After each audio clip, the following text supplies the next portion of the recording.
everybody, welcome to another concert review. Today we are talking about Beat at the Beacon Theater. Now, what Beat is it's two members of King Crimson from the 80s, Adrian Belew and Tony Levin, with Danny Carey of Tool and Steve Vai playing the 80s King Crimson music. And this was a pretty cool show. So let's get into the details. So I was supposed to see King Crimson back in 2021, which was the year of their final tour. Well, we didn't know it was their final tour at the time, but it's sort of retrospectively become their final tour. Yeah, I was supposed to see them at Forest Hills, but unfortunately, the show got canceled. So, yeah, and I didn't get to see them, because the show got canceled. I don't know where they played instead, but I don't think it was anywhere I could have really gone at the time. But yeah, that was a shame because I really wanted to see King Crimson, but I didn't get to. Whatever. But now I got to see this show, and it was really cool. But anyway,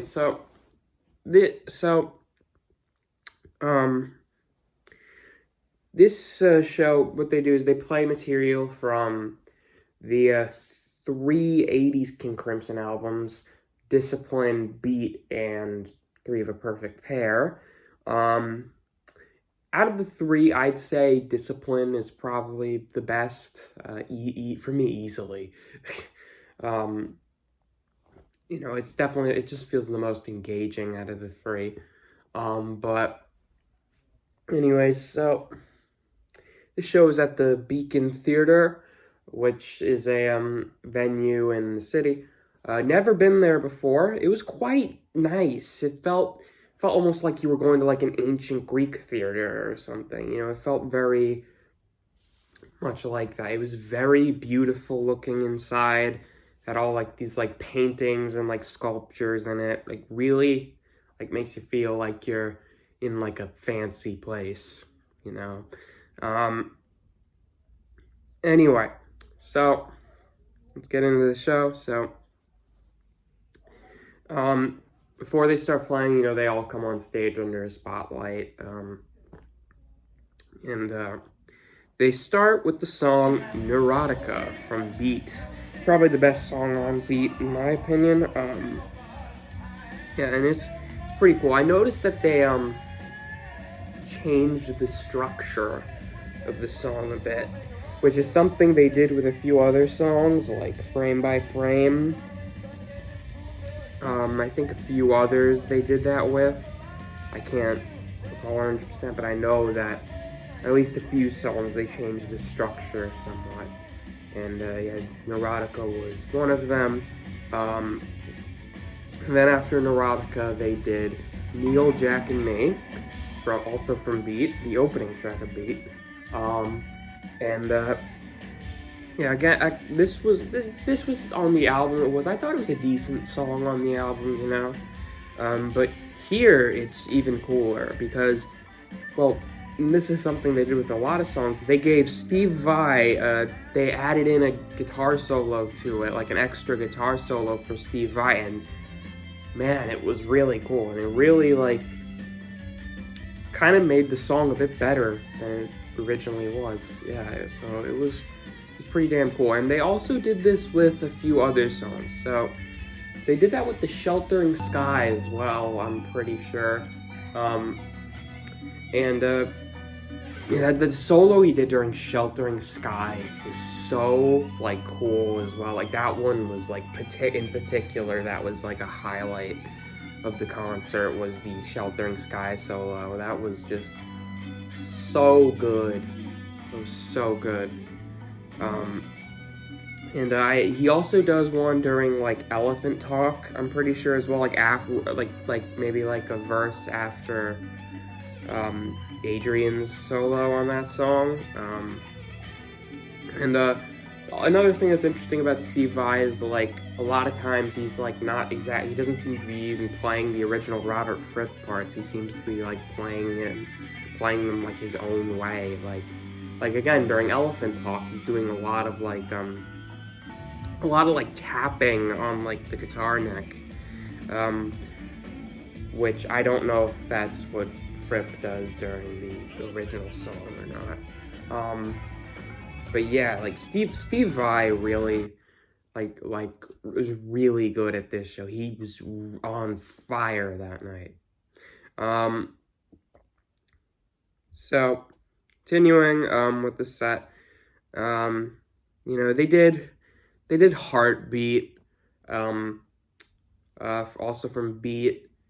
I think following that they did Satori and Tangier, which is like a really which was a cool instrumental. It sounded better than I remember the studio version being. Now, being that this is a King Crimson show, they also did some weird songs, such as Dig Me, but Don't Bury Me. I don't know, it's one of those weird ones from Three of Perfect Pair. It's I guess cool with the lights they do, but it's not really my thing. But also they did, and this was admittedly one of the lowlights of the show, they did this song called Industry, also from Three of the Perfect Pair, and it's just this kind of boring, I don't know if anybody in the crowd even was liking it. They kept clapping almost as though it was like yeah, and the song is done now, yeah. But it's this really kind of boring, quiet, avant-garde instrumental. Nothing really too exciting about it. But there was a lot of other really good songs though that just didn't really matter. They also did, from Three of a Perfect Pair, they did Lark's Tongues, which was really cool. I got to see, they did Lark's Tongues Part 3. So I'm glad that now I got to see a part of Lark's Tongues. I would have liked to have seen Part 2 most, of course, but this is the 80s show, so they gotta do the 80s stuff. And yeah, Lark's Part 3 is still a good song too, yeah. Very, very energetic. I always felt, I like how the piece sort of references the first two parts at the beginning, and then it then goes into more of its own thing. It feels like I love how it's you can tell it's part of the same series when listening to it, but it also feels like its own thing at the same time. That's what makes a song pretty cool. Then okay, so let's move on to the second set, which I believe started with Sheltering Sky. They might have done, no, they did Waiting Man. Okay, this one is fun. I always found the way King Crimson did this song to be funny, and here is no exception. You got Danny Carey, or originally Bill Bruford, on these electronic drums going boom boom boom boom boom boom boom boom boom, and then later Adrian joins them and they're both doing it. It looks so funny. It always looks so funny to me. I don't know why. I don't know, it gets a chuckle out of me. Yeah, and initially, I thought on the album itself, the song is kind of just a weird song, but in concert, it was actually a lot cooler. I don't know, it definitely feels like more of a song you gotta see than just hear. When you're seeing it, it's a lot more interesting. And I guess that's why why King Crimson played it live as much as they did back in the day, and why, they did it tonight.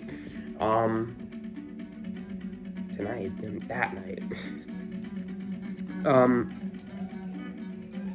Yeah, so then after that they did Sheltering Sky, nice, relaxing sort of lengthy song, and of course I already mentioned the amazing guitar solo on that.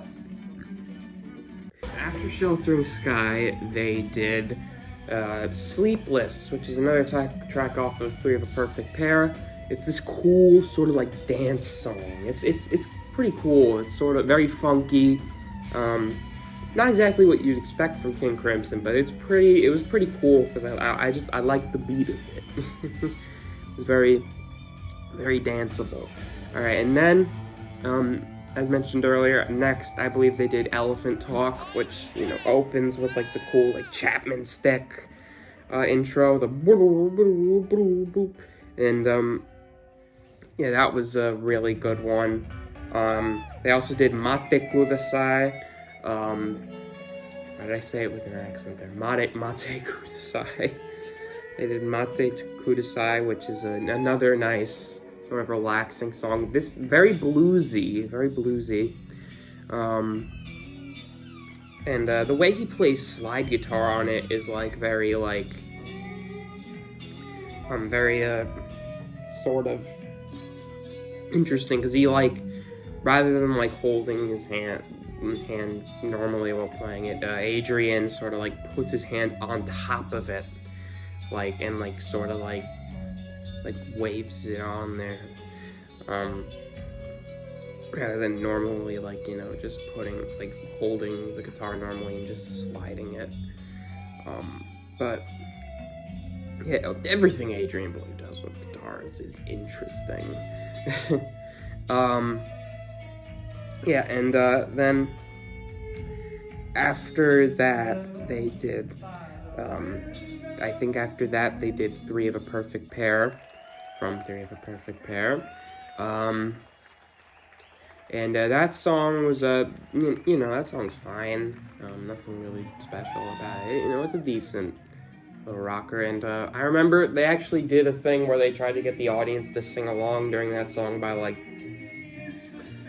when they say, the complicated, they shine a light back at the audience. And that's how they expect the audience to, to symbol the audience to, like, sing along. I'm not sure how many people were, but, yeah, and, I mentioned earlier that they did Frame by Frame, and, yeah, it was a really, really good song. This is another one of the ones where they, changed the structure, and it was really good. The riff in it is really good. Just a good song overall. And interestingly, it got a standing ovation. Really, it got like a flippin' standing ovation. I was not expecting that song to be the one that got the standing ovation, but hey, there you go. It got like the whole crowd like standing up for some reason during that specific song. It was pretty beautiful to see, and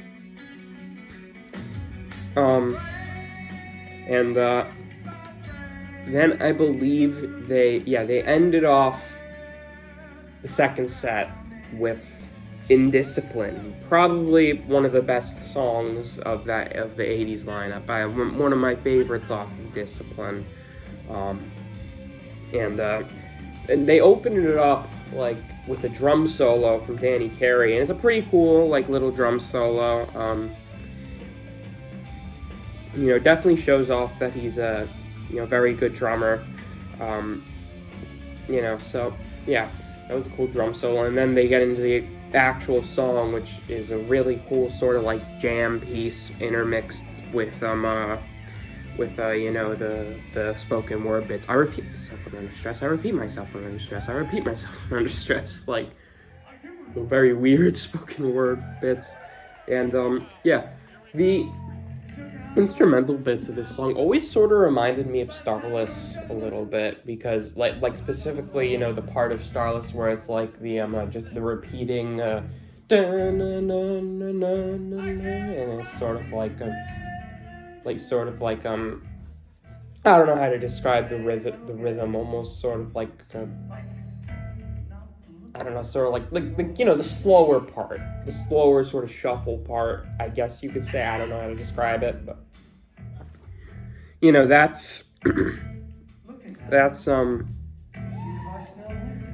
that's sort of what reminds me of like Starless with that song. And yeah, Indiscipline is a really cool song. We got really good solos from both Adrian and Steve Vai, and it sounded really, really cool.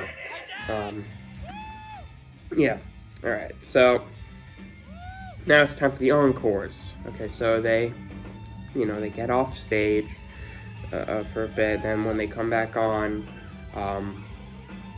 they say thanks to everybody who's came, and they also say we want to dedicate this next song to Robert Fripp and Bill Bruford, and they do the only non-80s King Crimson song in the whole set. They do Red from Red. And now Red is, in my opinion, the best King Crimson album. It's, in my opinion, a masterpiece, one of the greatest albums ever made. So it was cool getting to see, a track from it here. And yeah, they did a very good job with the title track, Red. It sounded very good. Yeah, just a good sort of like heavy rocker. Yeah, so the album was really, really good. Really good instrumental. And then right after that, they do Fela Hunjinji. Yeah. Fela Hunjinji is a very cool sort of like somewhat experimental song. It's a really cool, it's very, very fast. And this was the case with Neurotica too. They have like the spoken word story over the intercom, over the PA instead of Adrian saying it while playing. I'm guessing he's not able to do that anymore. Yeah, which was also the case for Neurotica, where instead of actually saying out loud like the description of like the city or whatever it is, they just have it over the intercom. And yeah, so Fela Hunjinji, really good way to end off the show. Very entertaining song, very, very fast, very, very, very, very good song. And yeah, then the show ended. So overall, this show is very cool, especially if you didn't get to see King Crimson yet at all back when they were touring. I definitely recommend checking out this show. It's pretty dang cool. Sure, there are definitely a few very like weird experimental tracks which might not be to everyone's taste, but the good parts are like so good that it just makes it totally worth going to see. If they're coming to your area, I highly recommend giving the show a go. Yeah, thanks for watching, everybody. See you.